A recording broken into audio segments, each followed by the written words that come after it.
We now move to the open debate and speeches of 4 minutes, please. Ruth Maguire, followed by Oliver Mundell. Thank you, Presiding Officer. 2018 is a year for celebration. It marks the 70th anniversary of the Universal Declaration of Human Rights, which, alongside the international human rights treaties, guarantee the enjoyment of all human rights by all people without distinction. This afternoon, the debate's focusing on the 20th anniversary of the Declaration on Human Rights Defenders. That declaration emphasises that we all have a role to fulfil as human rights defenders in a global human rights movement. I'd like to begin by acknowledging the many hundreds of human rights defenders who peacefully were rallying at Faslane last weekend and thank them for all they do to further the cause of peace and justice. Of course, in some places in the world, human rights defenders face death for standing up to their rights peacefully. Amnesty International estimates that 3,500 people have been murdered for their human rights work over the last 20 years.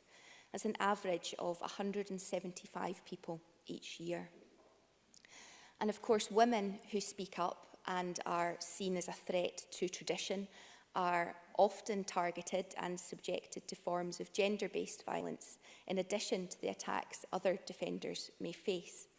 This can include sexual violence, stereotype smears and defamation campaigns. Ina Shinawaz was shot dead in Pakistan in February 2017.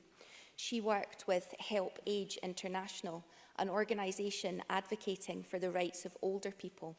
She was a professional woman, financially independent, and her family's main provider, thus challenging socially accepted norms and gender roles for women in her country. The partnership between the Scottish Government and the University of Dundee to provide the Scottish Human Rights Defender Fellowship is a really important undertaking.